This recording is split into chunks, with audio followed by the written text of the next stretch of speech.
Let's see. You should take us around. Take us around. Let's show us your background. That's even worse. That you got to show. You got to put up today's newspaper if you're going to sit in that fucking corner. Nobody puts baby in a corner.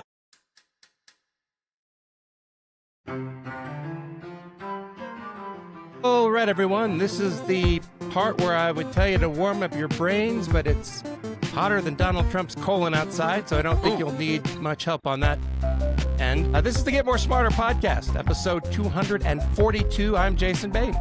I am Ian Silveri, and I absolutely could have lived without that image this week on the Get More Smarter podcast. The big, beautiful bullshit bill is banging around the U.S. Senate, and the longer it does, the worse it gets for Trump and the Republicans who voted for it. Then, remember stagflation? That thing that is worse than both a stagnating economy and inflation? Well, it's back, thanks to very, very dumb tariff policies. Next, hey Colorado, do you hunt, fish, ski, hike, bike, camp, canoe, kayak, or enjoy the outdoors in any way, shape, or form? Well, unfortunately for you, all those public lands you enjoy are going to be sold to the highest bidder thanks to, you guessed it, Trump and the Republicans. Speaking of public lands, Interior Secretary Doug Burgum is creating American history whitewashing whistleblowers by asking visitors to historical sites to report un-American activities. Where have we seen that before? Who's to blame for Colorado's fiscal policy woes? One Republican weighs in with the obviously wrong answer. But first, he's one of our favorite members of Congress from Colorado, representing the 6th Congressional District. Congressman Jason Crow is back on the pod to talk about the president's crappy military parade, protests, and how it's going for Democrats to take back the House in 2026. Take a listen. Hey, it's Jason. A quick note before we get started. This episode was recorded before President Trump authorized the bombing of 3 nuclear sites in Iran. All right. It is now my absolutely wonderfully great pleasure to introduce our guest today, Congressman Jason Crow, a former Army Ranger serving his 4th term as a representative from Colorado's 6th Congressional District. He is also near the top of the list for the coveted imaginary title of most guest appearances ever on the Get More Smarter podcast. Congressman Crow, welcome back to the show.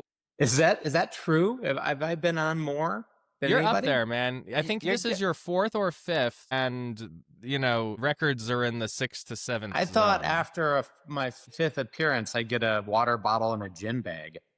Yeah, we're working on suit jackets. That would mean we'd have money. Oh, yeah. Yeah, we'll send you a cut of the proceeds. Pass. I'm ready to go. That's great. That's awesome. There's a kind of running joke we have a different guest that we have on repeatedly who all want to know if they've been on the most. It just happened last week with Jake Williams and everybody. So I guess we're going to have to make a trophy or something. There should be a trophy or I don't know. Maybe this could be a situation where you have strategic ambiguity. We could have battle brackets. I think this is the strategic ambiguity where maybe I have been, maybe I haven't been. Who knows? Yeah, I don't know. Who can say? Prove I haven't been. You could and the only way this ends is with an octagon battle between all of the contestants. I put my money on the Army Ranger. Quite frankly, I think you've got an edge there. Well, why do you think I recommended that? Yeah, it's not. You're not going to recommend like a data crunching competition. Andrew Bauman would end up winning that one. So speaking of I wasn't going to recommend a chess. Speaking of your former military ranking, let's start off with the military parade and no King's Day. Did you watch the squeaky tank parade in our nation's capital over the weekend? I saw a couple of clips of it. I didn't sit there and watch the parade because, a couple of things. Number one, the 250th anniversary of the birthday of the Army actually is something to honor. It's my branch. I served in the Army. I have a special place in my heart for the Army. The history of that was 250 years ago. I'm going to wonk out for a minute here. Oh, wonk it. 250 years ago, this past Saturday, the Continental Congress created 6 rifle companies. Right? That's less than 1,000 men at the time. And that formed the basis for what then became the Continental Army, which then liberated us from Great Britain and is now the current Army. That precedes the country. That's a remarkable thing. And a lot of my friends who served with me, also honored that. But, spending $50 million of taxpayer money, taking what amounted to 7,000 troops away from their home stations, away from their families, away from their training, shipping tanks from Texas on Trump's birthday, which Trump was very clear that's what this was really about. Was just a travesty and unfortunate that it distracted from the Army's birthday. And the Army didn't ask for this either. How do we know this was Trump driven about his birthday? Because the Army didn't ask for it. It's not what the Army wanted to do. It's not what the Pentagon wanted to do, right? If the goal was to actually serve and honor the Army, how about you ask the Army what they're interested in doing, right? And what they think the best way to do that is. And of course, that's not what happened. Although I got to say, it seemed to me that the parade came off as more of a history lesson by the Army than as like a North Korean style march and salute thing. Yeah. Did you think do you have any sense for whether the Army kind of found a way to salvage some of this and make it more American, I guess? I think they did, actually. It's a great point, Jason. They actually did. The clips I did see were soldiers kind of strolling down Pennsylvania Avenue, like not in their dress uniforms, not in lockstep. They were just kind of, there's that famous, video now that's been going viral of soldiers just kind of strolling out of step. Right. It looks like a shuffle. They were doing the shuffle. On the block and people smiling on top of tanks and waving. The Army, it did seem like the Army found a way to demystify this and make it more chill and more open to folks. And a real history lesson. Actually, it's good for the soldiers too, because the worst duty, the worst duty you can pull as a soldier is parade duty. Really? I'm Why? serious. I'm serious because parade duty is the worst, because this is what you do. You stand out in formation and locked up at attention, sometimes for hours practicing in heat, and you can't move, right? So mosquitoes are on you. You're getting bit by bugs. You can't slap them. You can't. You got to be locked up, and people are passing out because of the heat, and it's just not what anybody likes to do. That's just the God's honest truth. Ask any soldier who's being honest with you, and they're like, "Oh, parade duty, screw that."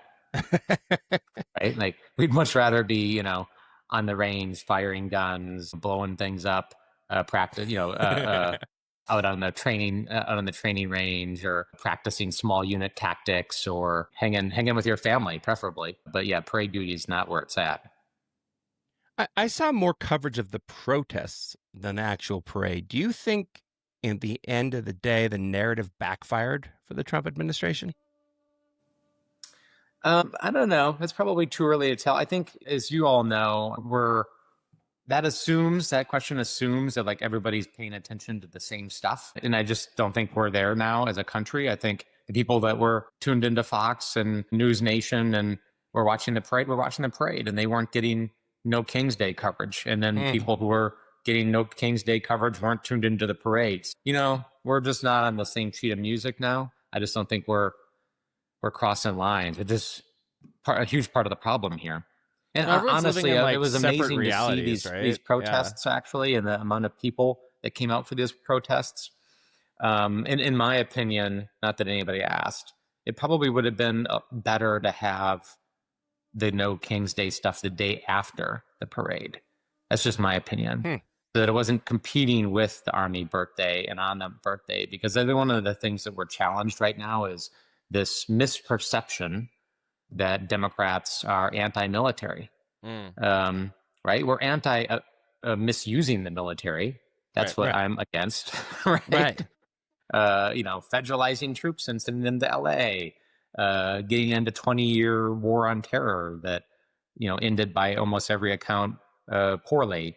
I'm against misusing and abusing the military, but I'm not anti-military per se. So there's a lot of the country that believes that to be the case, and we're trying to recover from that misperception.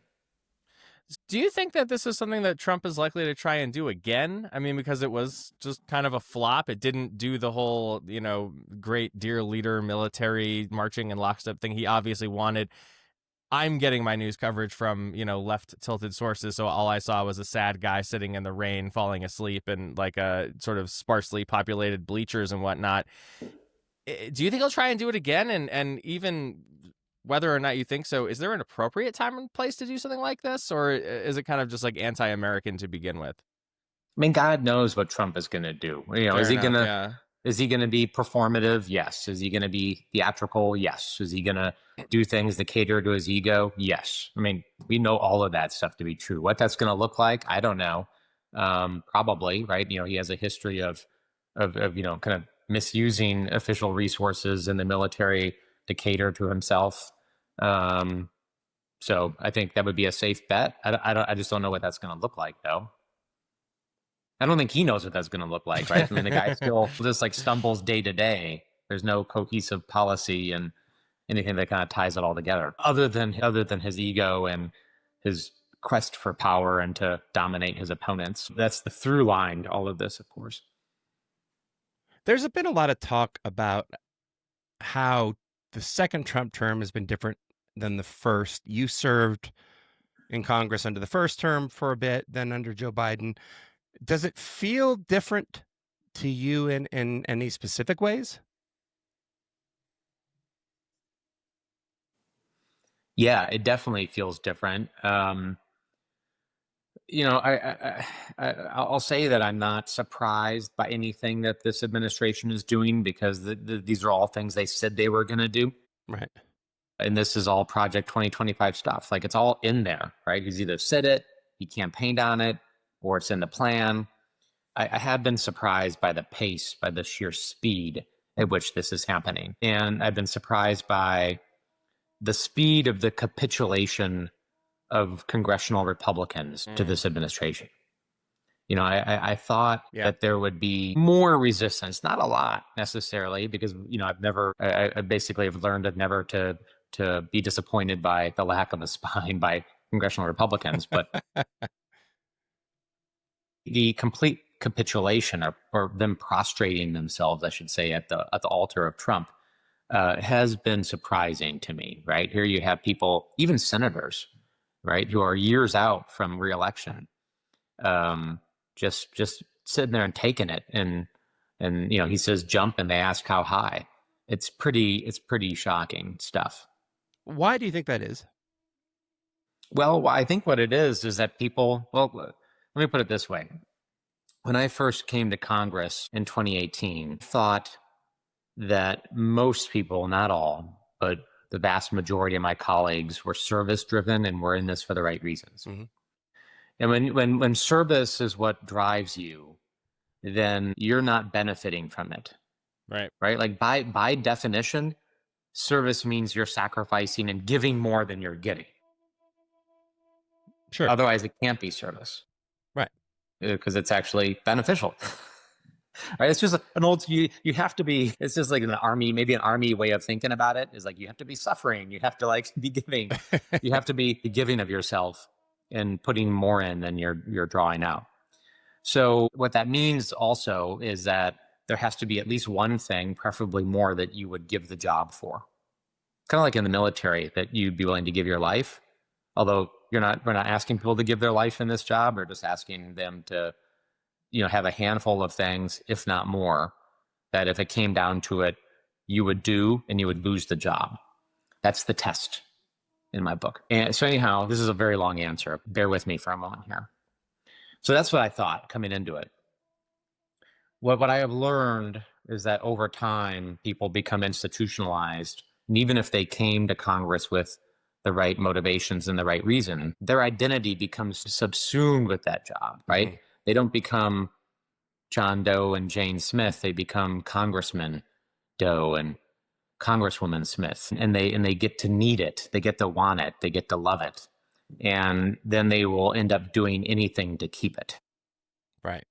And then it becomes no longer service. It becomes about them and their desire to keep it. So when that is threatened, as Trump has done because he's captured the base, the mega base, they simply will do anything to save their jobs, including sell out their principles and their constituents to do so.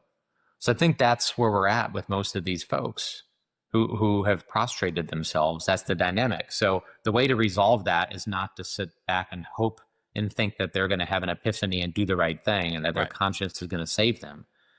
The reality is all we have to do is shift that risk calculus away from Trump and back to their districts and back to their constituents. And they need to be more afraid of losing their job based on their constituents than Donald Trump. That's my assessment. The coverage of the parade and the protests were unfortunately marred by an early morning assassination and assassination attempt of the Minnesota House Speaker and her husband and the state senator and his wife, respectively.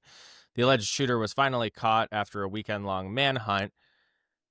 How did these awful crimes hit home for you as an elected official? I mean, we kind of freaked out a little bit in our house because of Brittany's job. How did you handle it? Yeah. Well, I mean, there's a lot of political extremism. It's increasing, it's spreading, it's metastasizing.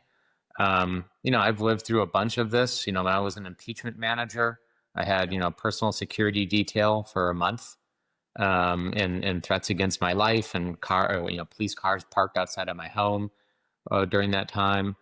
January 6th happened, and, a mob tried to take our lives and attack us and brutally beat officers and trapped me and others in the House gallery. I get death threats now, as almost every member does. The number of threats against members of Congress has more than quadrupled in the time since I've been in Congress. Wow. And there's been virtually no increase in resources and funding for the Capitol Police and additional, changes in that time. So, it can be scary, right? Especially when you have young kids, as you all do, Ian, and you just have to be vigilant and you have to take precautions and you have to just be aware of your surroundings, right? Which is a terrible thing to think about, but it's the reality of our situation right now. But I'm not going to back down. I don't do fear well. It's just not something I do. I mean, that doesn't mean that there aren't times where I'm, not afraid, because Sure. everybody feels fear. But I try not to let it overtake me or be the predominant frame through which I view my work, and especially with regard to the Trump, right? I will not be cowed and intimidated by Donald Trump, right? He can indict members, he can arrest them, he can threaten members, and by the way, I think that's going to get worse over time. Yeah. I think they're going to continue to weaponize DOJ and IRS and DHS, and I think they're going to continue to go after members because that's the playbook, right? You go after and suppress dissent, and you target your opposition. That's what they're doing.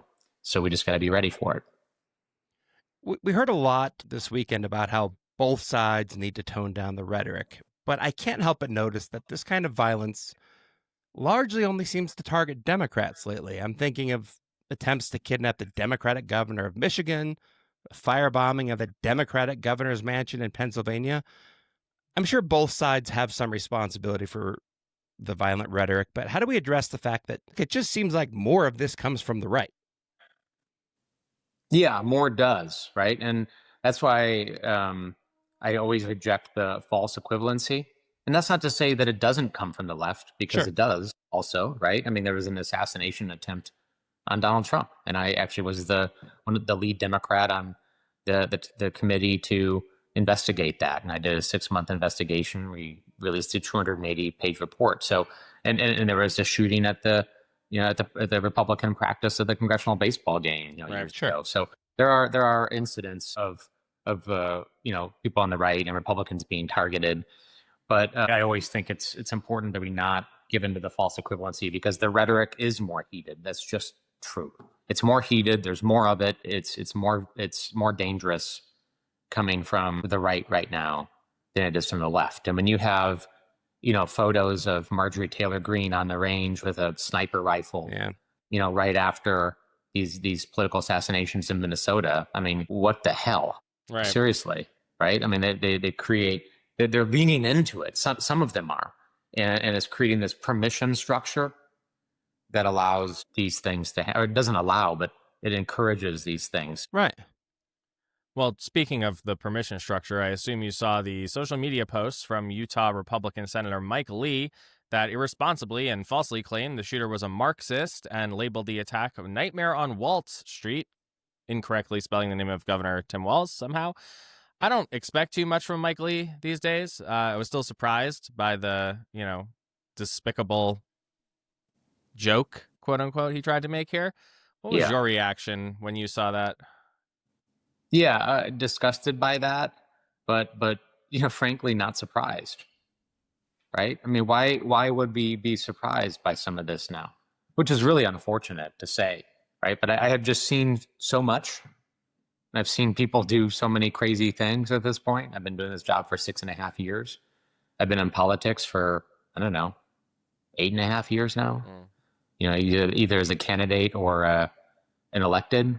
The unfortunate part is, serving 8.5, and you guys have been in politics longer than I have been. And the things that we've seen in the last decade, there's always seems like there's another new low, right? Just when you think we've reached the bottom, it's like, nope, that's not the bottom. No, we're going lower. We're going lower to the center of the earth. Yeah. We haven't reached the bottom yet, which is kind of crazy to think, because Donald Trump brings out the worst of everybody. And Donald Trump, here's the thing. It's his conduct, his vitriol, his polarization is not just a means to an end. It is the end, right? People like Donald Trump thrive off of this and can only exist and be successful in this type of environment. When you don't know what truth is, when people are disgusted, when they're at each other's throats, when they're fighting, when there's polarization, characters like Donald Trump need that environment to thrive. So he's created that environment so he can exist and thrive with his brand of kleptocracy and corruption. So this is the environment that he needs. Is that the reason you think that Republicans are unlikely to make any effort to police Mike Lee on this, or punish him, or even just I don't know, slap him on the wrist? Yeah. Well, it's unlikely because every time a Republican sticks their head out of the foxhole, right, it gets cut off by Trump. Yeah. Right. The man constantly makes examples out of people. Which is, again, kind of right out of the autocratic playbook. It's like, Any dissent, done with you. Right. Right. And anybody else, because it's a message. It's meant as a message to anybody else that might be thinking about it. This increase in sort of vigilantism and violence in politics, I mean, there's some similarities between the Minnesota shootings and people around the country, including even at the No Kings event here in North Glen, in which sort of cosplaying security volunteers show up with guns in order to help keep the peace and make the situation worse or escalate it or confuse people by brandishing weapons or open carrying or, any sort of mystifying, why would you be carrying a weapon around if you're not law enforcement in a situation like this? Yeah. Do you think there's a way to sort of stop this idea that it's acceptable in the minds of people to take the law into their own hands? How do we combat this sort of increase in vigilantism? Yeah, I think it's an outgrowth to. I think there's a lot of wayward folks who have kind of lost their way and feel, emasculated and lost. And this is kind of we could get into this whole discussion about tribalism and identity and belonging, and which I think explains much of what's happening in our society right now and the polarization that we see. And particularly the loss of young men towards the MAGA movement. But there's this sense that what makes you tough and what brings belonging is this kind of soldier cosplay, right? I'm going to put on body armor and full combat kit, and I'm going to grab my AR-15 that I ordered online and put on the glasses, and that's gonna make me tough. It's well, no, that doesn't make you tough, right? That's, an act. It's a charade, I'll show you what makes someone tough, right? Raising a family is tough. Yeah. Being a good parent in 21st century America, that makes you tough. Spending a year in Iraq with men and keeping those men focused and disciplined and keeping their morale up and helping them maintain their sense of humanity and grounding when everything around them is going to hell. That's right. So I think a lot of this but part of it is that and this is a challenge on the left, is that we have ignored this issue of defining what it means to be tough. We have ceded this territory of toughness and manhood and other things to the right. We're just no, we're not going to talk about it. We're just gonna shut it out. And as a result of that, the right has moved into that ground, and they've defined it, right? And they've owned that narrative, and it's a warped narrative that serves their ends and takes advantage of young people. So, part of our task is to recapture that narrative, much like we need to recapture the notion of patriotism and the flag and these symbols that have been stolen from us. Yeah. Agreed. Let me ask you a little bit about the big, beautiful bullshit bill. You touched on this earlier about Republicans capitulating to Trump, and you had some colleagues, even from Colorado, like the man we call Bread Sandwich, Congressman Jeff Hurd, who talked about being opposed to Medicaid cuts, but then eventually just fell in line. How should reporters cover this kind of thing now? Do they just ignore? If Jeff Hurd signs a letter saying I'm opposed to Medicaid, do they just ignore him? I mean, what do you do? Well, you got to report it. I mean, this is what they do, right? It's vote against the congressionally directed funding, but then show up to the ribbon cutting at the bridge or the new community center or whatever, and claim credit for helping fund this local project that you resisted and voted against. I mean, they all are doing it. Almost, that's not true. Most of them are doing it. Not all of them are doing it. Many of them are doing it, and in Colorado, many of them are doing it. So we have to report it, and we have to talk about it. I kind of feel like I'm gonna get my big congressional scissors, like everybody. Yeah, do you have some? When you become an elected official, you get issued, the large scissors, and the golden shovel. Go to like your groundbreakings and your ribbon cutting. I kind of feel like I want to masquerade around Colorado now, and every time a Republican is holding a ribbon cutting for a project they voted against, literally just show up at the last minute and cut the ribbon before they. I actually love that ribbon cutting bombing by Jason. Wear some kind of spandex superhero uniform and just kind of pop in there and cut it and laugh hysterically as you run off. Yeah. Do you try and have conversations with your Republican colleagues in the congressional delegation from Colorado about these bills? Do you try and level with them? Yeah. I mean, I listen. I talk to almost everybody, not everybody, because I have limits. But the second we stop talking is the second we're lost. We're all lost, right? Because we need to legislate. We need to find ways to deliver. Government needs to still happen, right? And when you're in the minority, you need to figure out how that works. Right. I always say that our thesis is different, right? The thesis of MAGA is that government doesn't work and should be destroyed. Our thesis, or mine, is that government's inefficient and doesn't work in a lot of ways, so let's make it better, because it's still important to have, and it's still important to make it work. And there are plenty of examples where it does work. And, if those things stop working, people will notice it. Airline safety, food inspections, wildland firefighting, FEMA relief. There's plenty of examples that if government stops working, it's going to be brutal for a lot of people.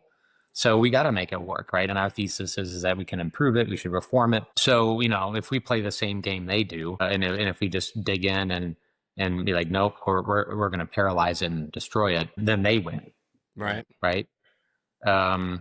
So, and I'm not willing to do that.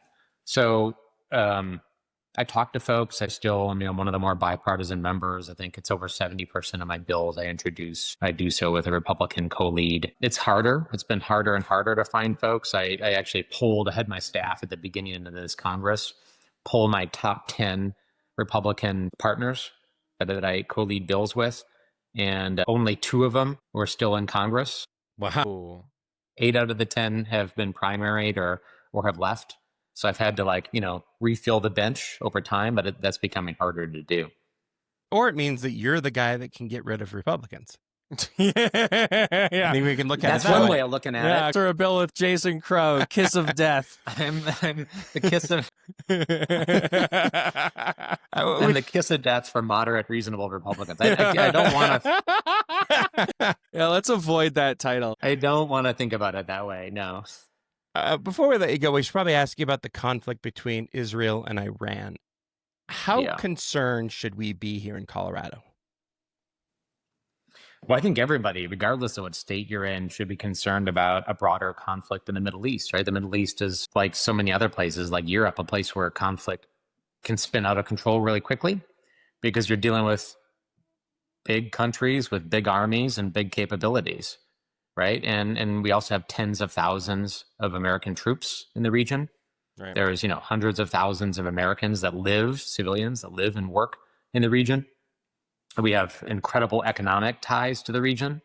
So it's not something we can ignore, both in terms of American lives, our economic interest, also the issue of it cascading out of control. I have and will always support Israel's right to defend itself. And, I've repeatedly done that and to be the Jewish democratic homeland, much like I've supported the right of the Palestinians to have the right to dignity and safety and self-determination in their own homeland as well, which is why I still believe in the two-state solution. That's a different issue, but it's also tied.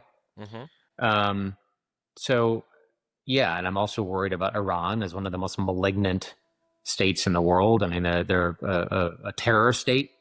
They fund terror. They've killed hundreds, if not thousands, of American troops during the global war on terror. They were one of the primary funders of the insurgency and the technology and the weapons that killed people, some of the people I served with. So I know they're a danger, and they should not be allowed to have a nuclear weapon.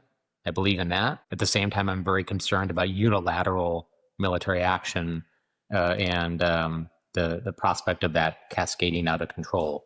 It's my understanding the administration asked Israel not to proceed with this at this time, to give more time for discussion and to try to strike a deal, and they decided to go forward anyhow. That's my understanding. So yeah, I'm really worried about it.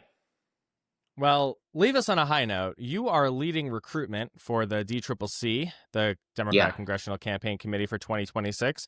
How's it going? Are we going to be able to take the House in 2026? And if we do, then what? Yeah, I think we can take the House. I don't think it's a given, right? If we've learned anything in this current environment, all the things that we think are givens that we think just happen, right? The historical precedents are all out the window, right? This notion like, oh, this is a midterm with an unpopular president, so we're just going to retake the House because that's always what happens in the past. Well, no, we're now in an environment, in an era where the things that have happened in the past don't necessarily happen. So I think it's possible. We certainly have the opportunity to do it. We have 35. We're focusing on 35 House districts, or Republican seats right now. That I think we can flip. There's a dozen that are really flippable, I think, but we're also defending some seats as well. There's up to 35, maybe more, that we can go into. So there's kind of like the first tier, the first dozen that are very vulnerable. And there's tier 2, kind of 12 to 35. And then there's tier 3 that if we're really on a roll and doing well, we could go even deeper, right? So we use the Florida special elections, for example, those 2 special elections. Those were Trump 30 districts, roughly, right? And the margin was cut in half in those districts. If that same thing applied, which it may or may not, we're a long ways out, a lot will happen. I'm just using this as an example. If that same thing applied, that would put 60 Republican seats in play in the House, right? That margin. So we have to be ready for that. Will that happen? I don't know, but we have to be ready for it. So yeah, we're recruiting. The good news is I'm running around the country. I'm visiting with folks in person. I'm making calls. I'm doing Zooms. I'm talking to almost all the candidates in these targeted districts, and it's an incredible field of developing candidates. That much I can say, both in terms of quantity and quality. And I would say even more so than 2018. Like 2018 is kind of my benchmark. Right. For the number of candidates, and there was a ton of us. There's even more now, and there's a lot of people from outside of politics that are coming in. A lot of veterans, a lot of doctors and nurses, a lot of union leaders, a lot of small business owners, a lot of people who are stepping up to serve their country, and that's encouraging. But those people also need the people that we want. This is the last piece. The people that we really want, who I think make the best candidates, are also a little reluctant to do it. Sure. Which might seem weird, but this goes back to my sacrifice point, And this is how we can end up by coming full circle. To do it right and to be the type of person we need in service right now, it has to actually be service, and it has to be sacrifice for them. So these people are leaving businesses.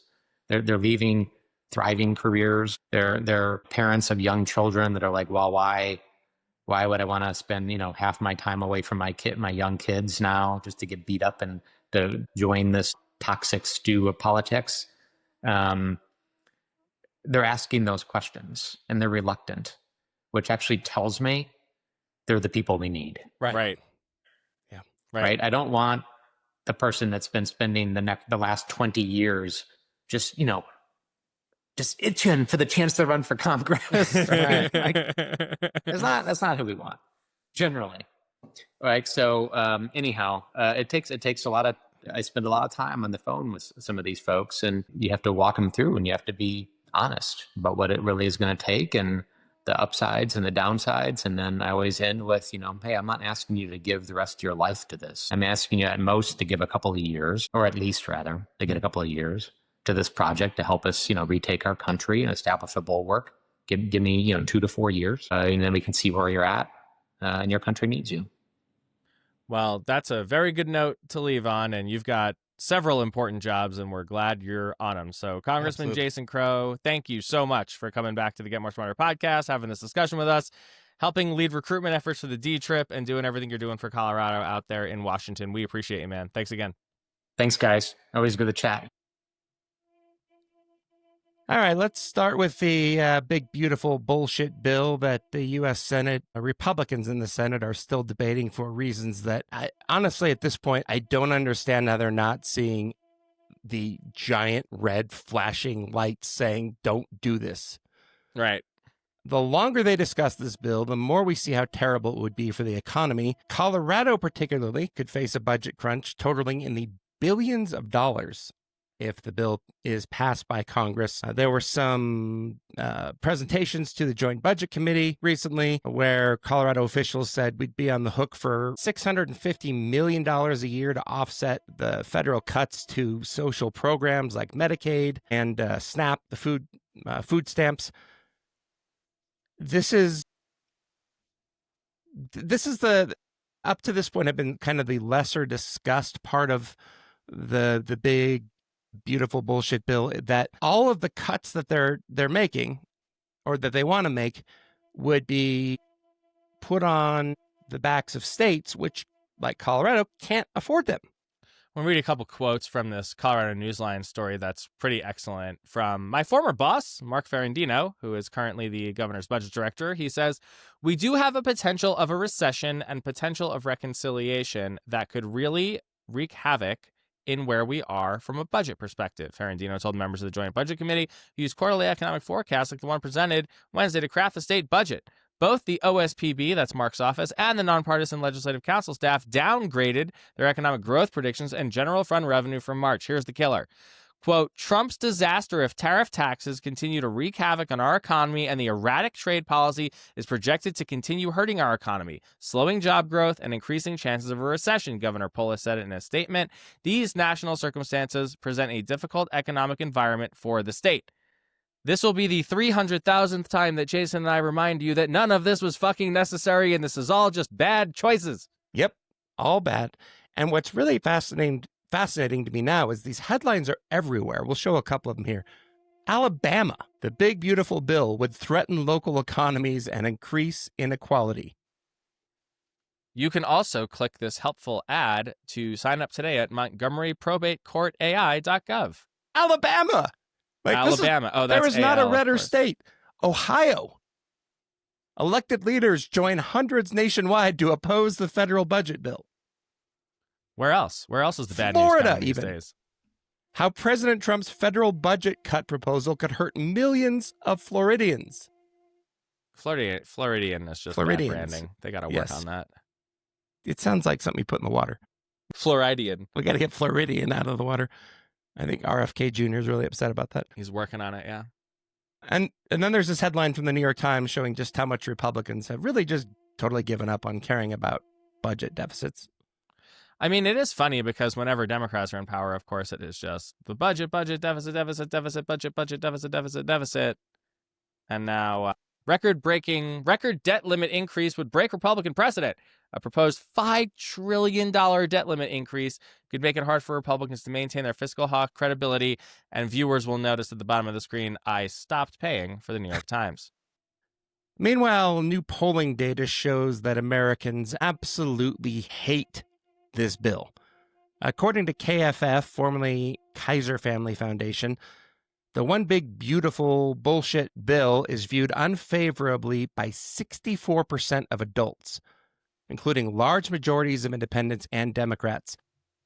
6 in 10 Republicans have a favorable opinion of the bill, but that's largely because of MAGA Republicans, 2/3 of non-MAGA Republicans, so like the more normal people in the party. All three of them. Yeah, all three of them view the bill unfavorably.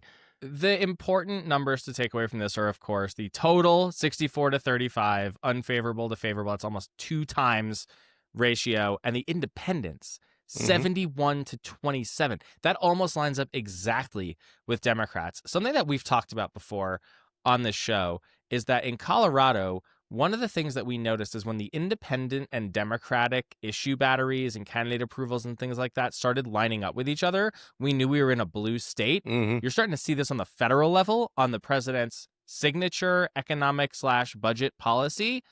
That's going to hurt. And it's I going say to hurt this Republicans everywhere. Right. I say this all the time, but I think it always bears repeating. People understand what's happening here, which is great.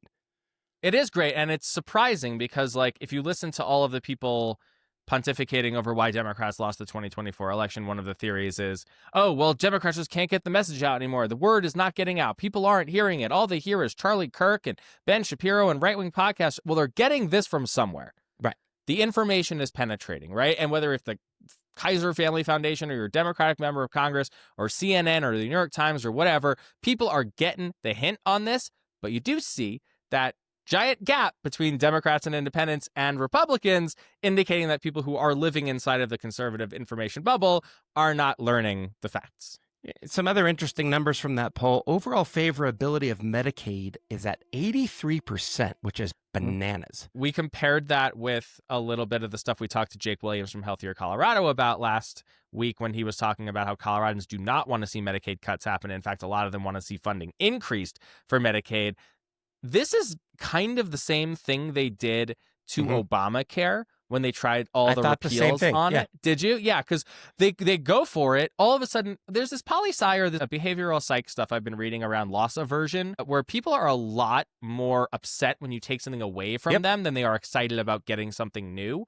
And Republicans are always in a bad position because what they've done is they've driven Medicaid's favorability ratings through the fucking ceiling by attacking it, by saying they're going to take it away from people. And when Brittany did her town halls earlier in the year, she would do these exercises, say, everybody raise your hand if you know someone who's on Medicaid, and every hand in the room went up. Well, to that point, Medicaid favorability rose 11 points among Republicans since January. People, you're not going to cut this and have people not notice. That's right. They really thought they were going to be able to message their way and yada, yada, yada their way through. Oh, it's all illegals. Oh, it's all able-bodied grifters taking advantage of the system. Wink, wink, welfare queens, right? They thought they were going to be able to just lie their way through it. And then when the numbers came out in the Congressional Budget Office and all the objective data started showing that this was going to be not only catastrophic for patients and people on the program, but costs were going to go up for everybody else. Rural hospitals were going to take it on the chin, and the overall healthcare system was going to become compromised. People started saying, whoa, whoa, whoa, wait a minute. Right. And this is where, as we've talked again before, Republicans are scared that Trump will find a primary opponent for them if they oppose this. But we're at the point where what difference does that make if you're just going to get your brains beat in a general election because you supported this? Yeah, there's no upside here. It's bad for your people. It's bad for your political careers. It's bad for your party's prospects for holding power. I don't understand it, but maybe we just revert to the most simple explanation for everything. The cruelty is the point. Yeah. Well, that's a good transition to our dear leader. President Trump is absolutely driving the economy into the shitter. As we mentioned earlier, state economists in Colorado say the risk of recession here has reached 50%. Jesus Christ. I didn't even see that. 50%. It's a coin flip. Yeah. And this is for, once again, No reason. good reason. This No didn't reason. have to happen. This was No bad reason. choices. None at all. Colorado's economic outlook is on a downward trend. This is from ColoradoPolitics.com's Marianne Goodland.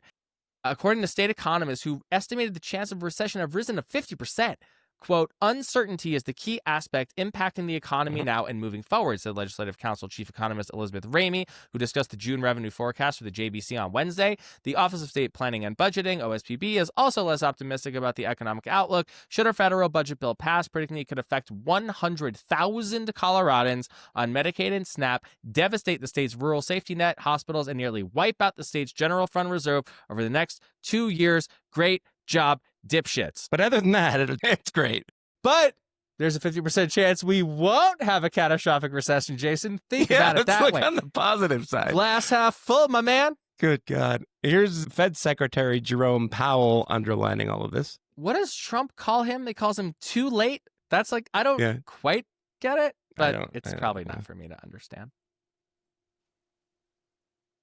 And what we're waiting for to reduce rates is to understand what will happen with really the tariff inflation. And there's a lot of uncertainty about that. Every forecaster you can name who is a professional, forecaster with adequate resources and forecasts for a living is forecasting pretty significant. Everyone that I know is forecasting a meaningful increase in inflation in coming months from tariffs because someone has to pay for the tariffs. And it will be someone in that chain that I mentioned between the manufacturer, the exporter, the importer, the retailer, ultimately somebody putting it into a good of some kind or just the consumer buying it, and all through that chain, people will be trying not to be the ones who pick up the cost. But ultimately, the cost of the tariff has to be paid. And some of it will fall on the end consumer. We know that because that's what businesses say. That's what the data say from past.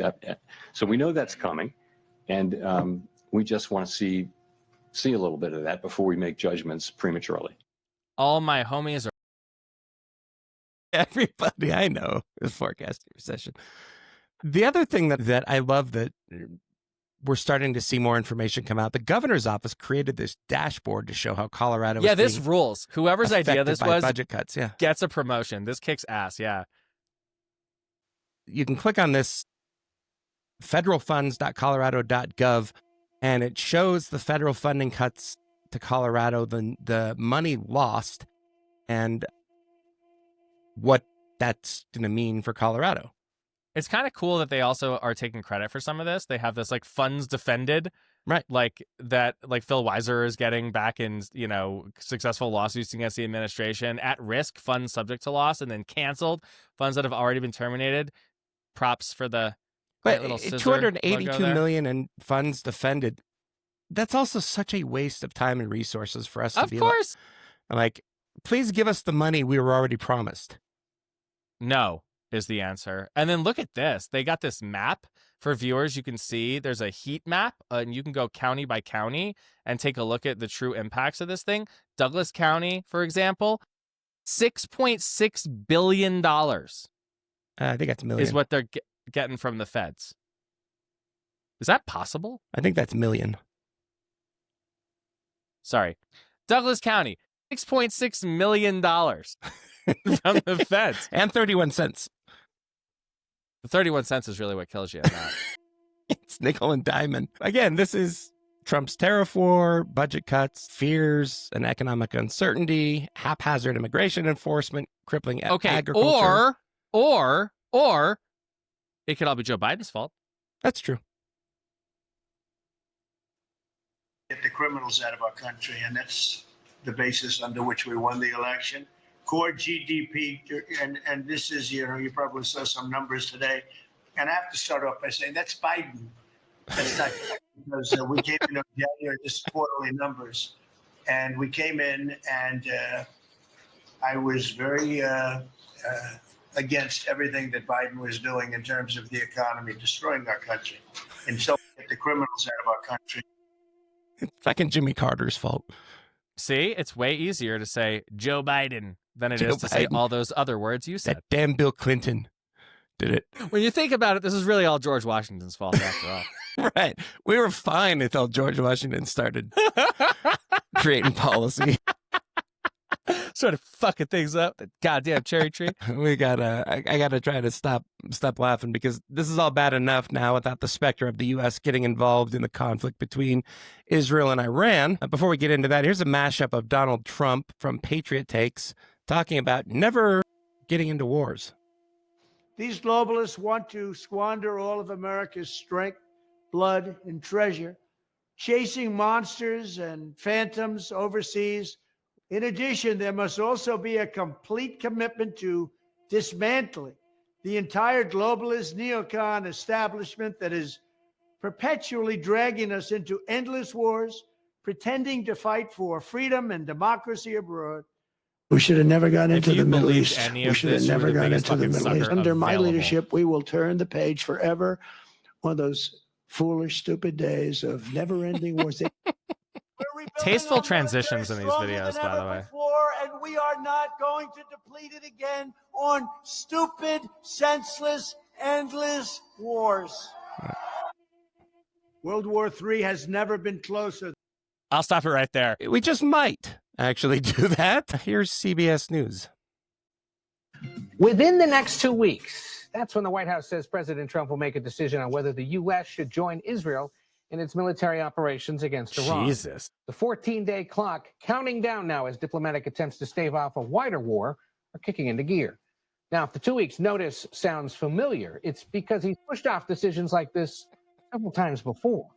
We're going to be announcing something, I would say, over the next 2 or 3 weeks that will be phenomenal. Oh, phenomenal. Tax.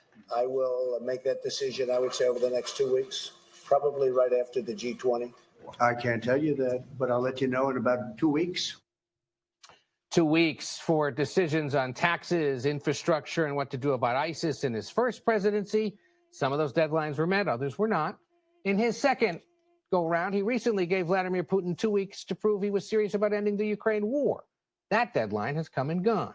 And just last week, he said he'd be sending letters regarding new tariff rates to several countries in 2 weeks. So the clock's still ticking on that one. I've got one for you, Jason. Ready? Yeah. 2 weeks is too weak. Okay. All right. You're just going to let me have that? 2 week taco? Yeah. Yeah. White House Press Secretary Carolyn Leavitt wouldn't say if Trump will bother asking Congress if we should go to war. That's because he wants to be a fucking king. The U.S. were to take some type of military action, would the president go to Congress to seek war authority? I'm not going to engage in hypotheticals. I gave you the statement from the president. He'll make a decision within 2 weeks. Thank you, Carol. Sure. Go ahead. The U.S. were to take... Hypothetical? You mean like the Constitution? Like, that's hypothetical? To be fair, and I don't feel like being fair generally, but to be fair, did we ever edit, repeal, or otherwise amend the authorization to use military force, the AUMF, that basically did cede Congress's war-making authority to the president back in 2001? Yeah, I don't know. But last time we did that and let George W. Bush unilaterally go to war, that didn't work out so well.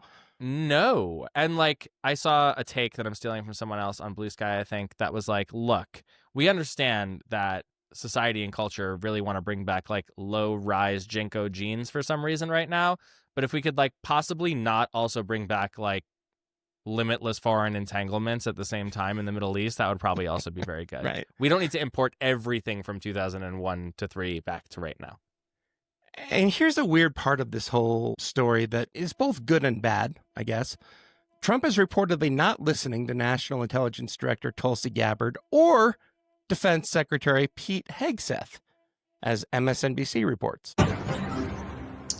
Donald Trump weighs whether or not to order strikes on Iran. 2 key cabinet members typically involved in such deliberations reportedly find themselves outside the inner circle.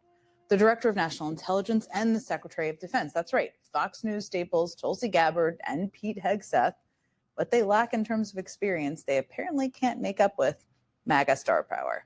Who would have thought? According to Politico, Gabbard fell out of Trump's good graces after posting a bizarre video earlier this month warning about the threat of global nuclear annihilation. At the time, the video seemed odd and out of place. But the reporting suggests it was actually Gabbard's attempts to steer Trump away from joining Israel and attacking Iran, which, according to Politico, only made Trump incensed. And what about former Weekend Fox host turned Defense Secretary Pete Hegseth?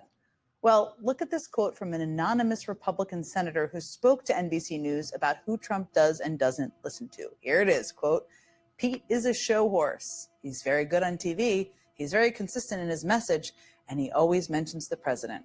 But Trump is no fool. He knows Pete." Oof.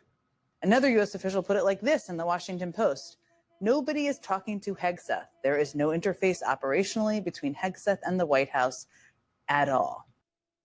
Good God. When you're about to get into a war, you might want to make sure you're chatting with the old Secretary of Defense and maybe also the intelligence director. Maybe.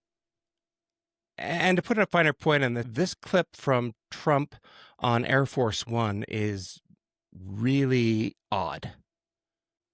Always said that you don't believe Iran should be able to have a nuclear weapon, but how close do you personally think that they were to getting one? Because Tulsi Gabbard testified in March that the intelligence community said Iran wasn't building a nuclear weapon. I don't care what she said. I think they were very close to having it. I got us one on you. I don't care what she said. You're not. Wow. The DNI, undermining your own DNI. I mean, again, like we've talked about this before, but like this guy just chews through staff. This is like part of what you sign up for when you sign up with Trump is either lifetime loyalty or like a pretty short fuse on when you get booted off the island. Or you're on the island and your phones are off and you can't do anything. The one reason among others, that Trump probably should start listening to some military experts is that he seems to think we have Wonder Woman's invisible plane at our beck and call. Yeah, we have the best military equipment in the world. You see that with this fight.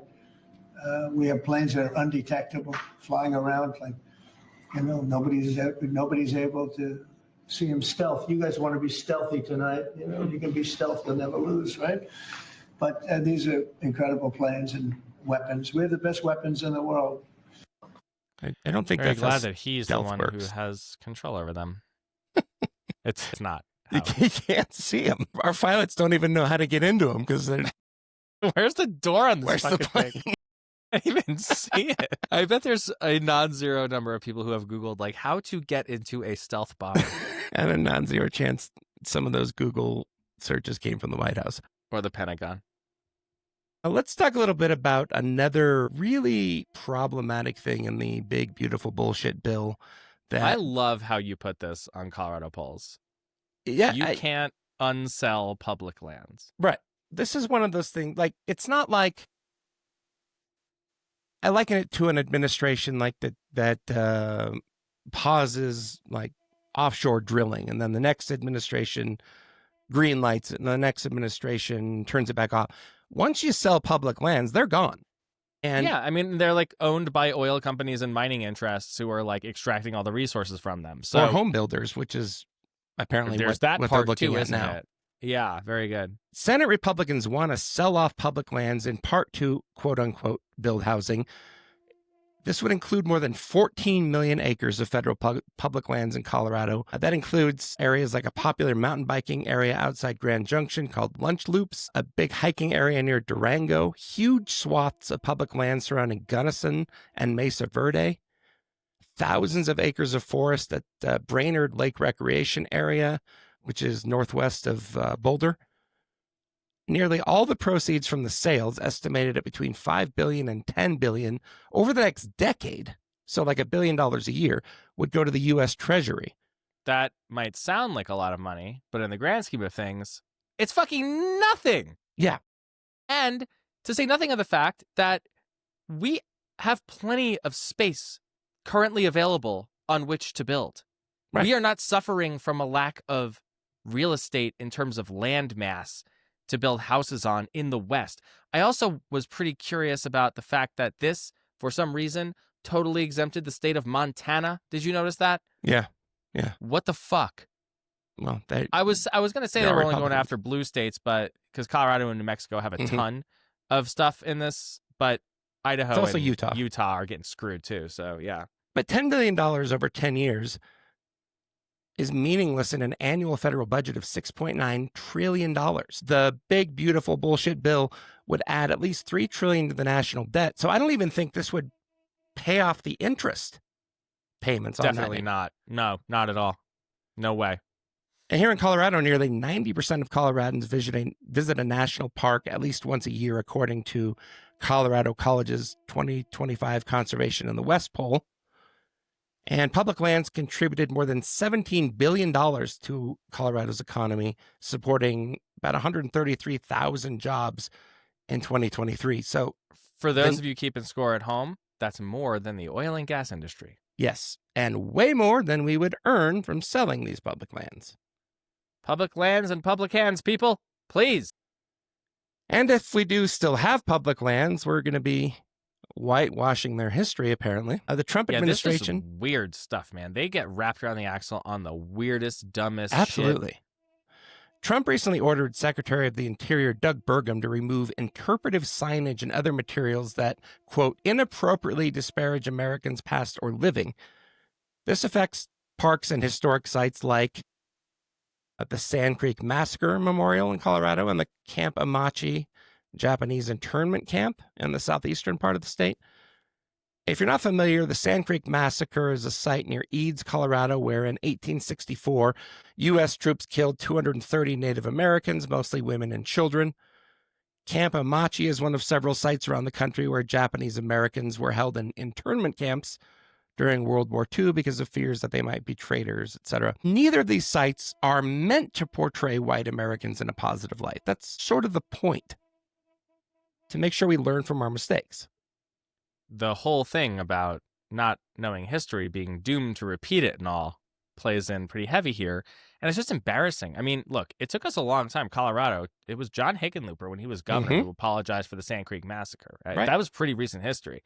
So we're coming to grips with this stuff, and it's important that we do. That's not to say America sucks. I mean, it kind of does right now. But the very concept of the country itself, any kind of un-American or unpatriotic duty, it is your patriotic duty to point out the shortcomings and the mistakes and the horrors of the past in order to make sure you don't do it again. And we constantly move toward that project of building a more perfect union. And before we finish off on our discussions about how the big, beautiful bullshit bill would crush Colorado's economy, State Senator Barb Kirkmeyer, a likely Republican candidate for governor in 2026, isn't blaming Joe Biden, but she's blaming Colorado Democrats. She says in a post on the former site named Twitter, "One-party control has led us to where we are today. I predict the governor of Colorado and Colorado Democrats will attempt to persuade Colorado voters to increase their own taxes to finance the state's excessive spending by saying the federal government is to blame." Hey, thanks for the messaging tip, Kirkmeyer. Good stuff. The federal government is to blame, but it's the federal government under Donald Trump and Republicans. It's this big, beautiful bullshit disaster bill, and it's Tabor. Those are the reasons. So, yes, if we need to increase revenue because we are getting hundreds of millions of dollars, taken away from the state, yep, what do you want to do? Barb, you want to cut more budget? We are through the bone at this point. Absolutely. And she's on the JBC. She's not going to be governor. She's going to have to help with these cuts, unfortunately. So right now, it's just politics. All right, let's do a couple of quick hits, and then we'll roll out of here. The true character of some people are revealed in often the simplest of moments. For Congressman Gabe Evans, it's pretending to take a phone call rather than talk to someone outside the U.S. Capitol. We're going to play this video for our audio-only listeners. Evans is pretending to take a phone call rather than answer a question from someone, but it's clear that he's just holding his phone to his ear. Congressman, why are you giving so many tax breaks to the ultra-rich? So they paused the video showing you what a iPhone, or I guess in his case, an Android, loser, phone screen looks like. And in fact, it is just like he held the phone up to his head. You just see the main screen. He's not on the phone. Gabe-ish Evans is not on the phone. Hey, before we go, I need to answer this call. Hello? Yeah. No, it's fine. I'm just doing a podcast. Yeah. No, okay. I'll call you back. Okay, so listeners will know that Jason Bain just held up a banana to his ear. He was taking a phone call, very important phone call. And well, I've been having service problems with my banana. So I love that you like planned that bit enough to like have a banana in your office. Oh yeah, absolutely. We have this clip from a court hearing in Colorado recently that's not really related to Colorado politics, but it's so cringy that we had to share it. This is 42 seconds of your life that is well worth it. We're going to play the whole thing.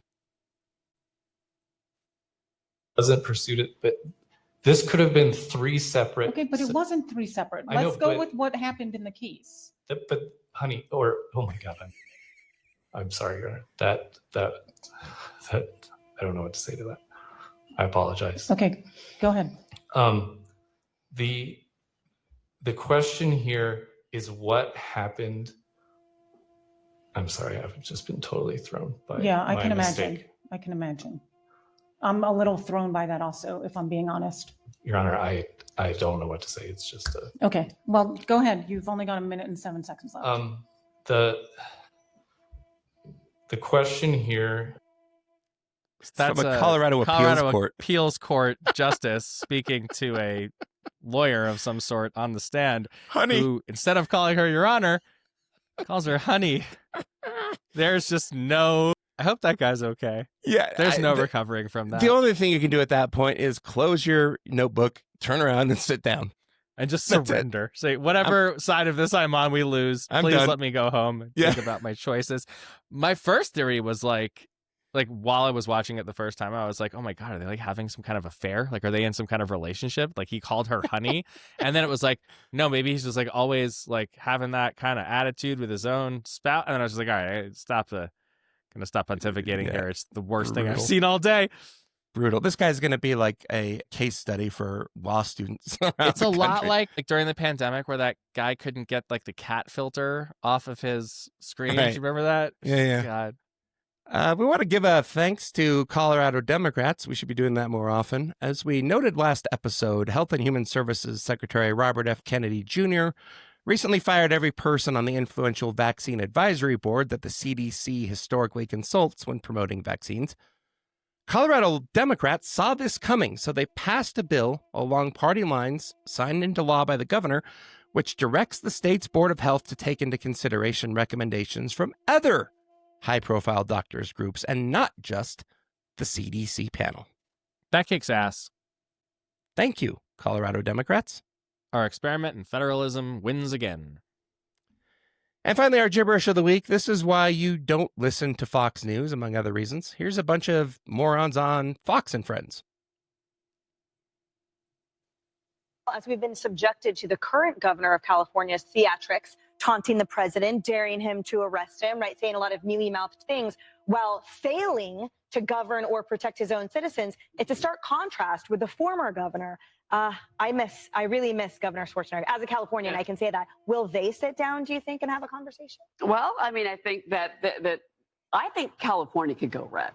I really do. And I think that, I know Hilton is running for governor there, but I do believe there's going to be a big sea change, not just in Los Angeles, but also in the state of California, because they've had it. Their state has been overrun, as you know, as many states in this country have been, to your point about Georgia, here in New York. No. Hey, Jason, is California going to go red? No. Okay.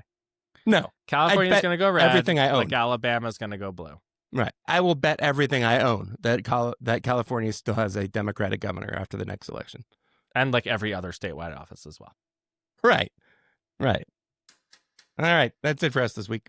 The Get More Smarter podcast is a production of ColoradoPulse.com and the Bighorn Company. Your hosts are me, Ian Silveri, and America's Banana, Jason Bain, who somehow figured out how to engineer and produce this thing. Megan makes the video version. Thank you so much for doing all that. That's a lot of work. She does other stuff, too. Breakmaster Cylinder made the theme song. Get your shots while you still can. Protect your trans kids, your immigrant kids, your autistic kids, and any other kids in your life. Really. Send us a message. Leave us a review on Apple Podcasts, a comment on Spotify, or reply to a post on Blue Sky. We might read it on the air. Or just tell my wife. Hi, former Senator Kevin Grantham. We are so glad that you like the show. Subscribe on YouTube, Apple, Spotify, or wherever you get your podcasts. Rate the show and leave us a review on Apple Podcasts if you got more smarter. It actually helps a lot. Find us at getmoresmarter.com, where you can sign up for bonus content in our Substack. And please send all angry and non-angry rants to angryrants@getmoresmarter.com. Other stuff to Ian at getmoresmarter.com, and other stuff to Jason at getmoresmarter.com. Thank you so much for listening. Thank you, Jason Crow, for being our guest once again this week. And we'll see you next time.